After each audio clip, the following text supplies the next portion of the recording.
नवी मुंबई व रायगड जिल्ह्यातील ताज्या बातम्या आणि घडामोडींसाठी सबस्क्राइब करा वादळवारा लाईव्ह चॅनल आणि दाबा बेल आयकॉन।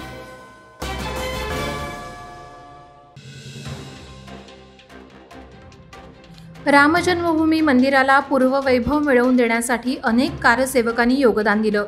त्या कारसेवकांचा पनवेल शहरातील छत्रपती शिवाजी महाराज चौकामध्ये विशेष सत्कार करण्यात आला।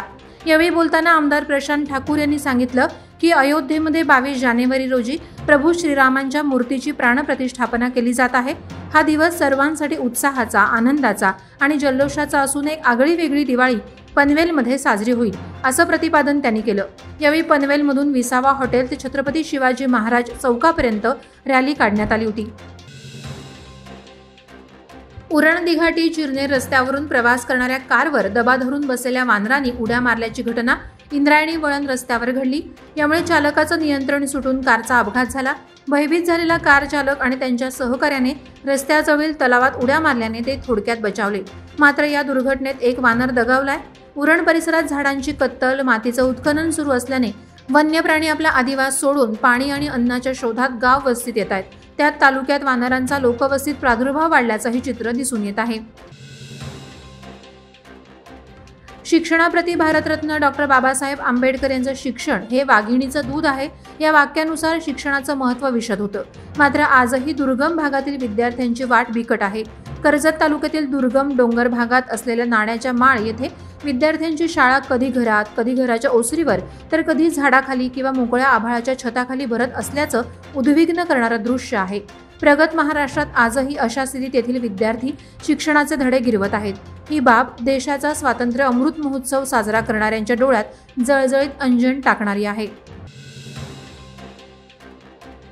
पनवेलमधील मुंबई पुणे द्रुतगती मार्गावरील बोर्ले टोल प्लाझा येथे नवीन लेनचं बांधकाम सुरू असून नवीन टोल उभारणीसाठी मोठमोठे चॅनलचे पोल उभे करण्यात आलेत।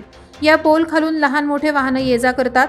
MSRDCने हे काम दिलेल्या कंपनीने सुरक्षेच्या दृष्टीने कोणतीही उपाययोजना न करता हे काम चालू ठेवलंय। यातून मोठा अपघात घडून जीवितहानीची शक्यता आहे। दरम्यान बोर्ले टोल आणि शेड्यूम टोल प्लाझा येथे मोठ्या प्रमाणात टोल वसुली केली जाते। प्रवाशांसाठी सोयी सुविधांचे बोर्ड लावलेत पण प्रत्यक्षात तेथे सुविधा नसल्याचं दिसून येतं। माथेरानमध्ये ई-रिक्षा धावू लागल्यात। अल्पावधीत त्या लोकांच्या पसंतीला उतरत आहेत। या रिक्षांचा दर कमी असल्यामुळे पर्यटकांसह नागरिकही या रिक्षा सेवेचा उपभोग घेत आहेत। ई-रिक्षासाठी पर्यटक आणि नागरिकांच्या रांगा लागलेल्या दिसतात। शालेय विद्यार्थी देखील या रिक्षाने शाळेत जाणं पसंत करतात। मात्र पर्यटक आणि नागरिकांसाठी या रिक्षा अपुऱ्या ठरत आहेत। या भागात ई-रिक्षा मर्यादित असल्याने पर्यटक आणि नागरिकांना वेळेवर ई-रिक्षा उपलब्ध होत नाहीत। काही वेळा वादविवादांची परिस्थिती उद्भवते, त्यामुळे चालकाची चांगलीच पंचायत होते तर प्रवाशांची गैरसोय होताना दिसत आहे। कृषी क्षेत्रात प्रगत देश म्हणून इस्रायल जगाच्या नकाशावर अधोरेखित आहे। इस्रायलचे भारतातील वाणिज्य राजदूत कॉब्बी शोशानी यांनी नुकतीच कर्जत तालुक्यातील सगुणा बाग येथे भेट दिली। या भेटीवेळी त्यांनी येथील SRRT लागवड पद्धत जाणून घेतली। येथील मातीला विशिष्ट सुगंध असल्याचं म्हणत मातीचं कौतुक केलं। नेरळची सगुणा बाग हे केवळ कृषी पर्यटन केंद्र नाही तर शेतकऱ्यांसाठी कायम विद्यापीठ राहिलं आहे। शेतकऱ्यांसाठी नवनवे प्रयोग सगुणा बागचे निर्माते कृषीभूषण शेतकरी चंद्रशेखर भडसावळे यांनी केलेत। त्यामुळे जगभरातून हे प्रयोग पाहण्यासाठी शास्त्रज्ञ येत असतात। पेण वरडी कोळीवाडा येथे राहणाऱ्या किसनीबाई चंदर कोळी या मच्छी विक्रेत्या वृद्ध महिलेच्या अशिक्षित आणि भोळेपणाचा फायदा घेऊन पेणमधील सिकंदर थळे आणि मनीषा थळे या दाम्पत्यानं वृद्धेला लुबाडलंय।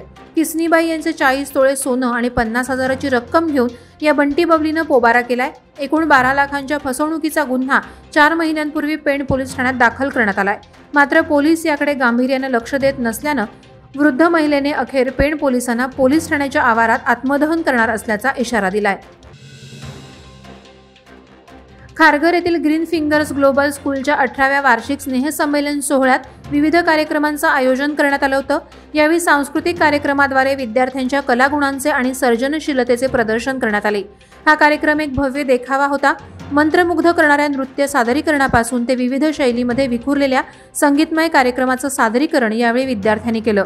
या वर्षीची थीम मेटामॉर्फिक ओडिसी होती आणि ती उत्सवाच्या प्रत्येक पैलूमध्ये सुंदरपणे प्रतिबिंबित झाली। कार्यक्रम यशस्वी करण्यात विद्यार्थी आणि शिक्षकांचं उत्कृष्ट नियोजन दिसून आलं। म्हसळा फळसपमधील आई सोमजाई जाखमाता सोमेश्वर देवस्थान ट्रस्टचा यात्रा उत्सव नुकताच पार पडला। यावेळी असंख्य भाविकांनी या उत्सवाला भेट दिली। राजकीय नेते ते अभिनय क्षेत्रात काम करणारे अनेक दिग्गज मंडळींनी या उत्सवाला भेट देत या उत्सवाचा आनंद लुटला।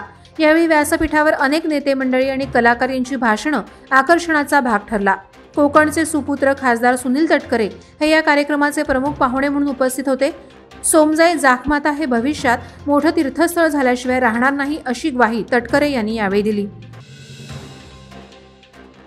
रस्ता सुरक्षा महिना अभियान 2024च्या अनुषंगानं रिफ्लेक्ट नसलेल्या वाहनांना रिफ्लेक्टर बसवून देण्याचा उपक्रम कळंबोली वाहतूक शाखेतर्फे राबवण्यात आला। कळंबोली वाहतूक शाखेचे वरिष्ठ पोलीस निरीक्षक हरिभाऊ बानकर, पोलीस उपनिरीक्षक भद्रे, पोलीस उपनिरीक्षक साठे आणि पथकानं कळंबोली सर्कल येथे रिफ्लेक्ट नसलेल्या वाहनांना अडवून त्यांना रिफ्लेक्टर बसवून दिले। तसंच वाहन चालक आणि मालकांना राष्ट्रीय रस्ता सुरक्षा कार्यक्रमाअंतर्गत वाहतुकीच्या नियमांचं पालन केल्यास अपघाताचं प्रमाण कमी होईल याबाबत प्रबोधन करण्यात आलं। वादळवारा लाईव्हसाठी न्यूज ब्युरो रायगड। नवी मुंबई व रायगड जिल्ह्यातील ताज्या बातम्या आणि घडामोडींसाठी सबस्क्राईब करा वादळवारा लाईव्ह चॅनल आणि दाबा बेल आयकॉन।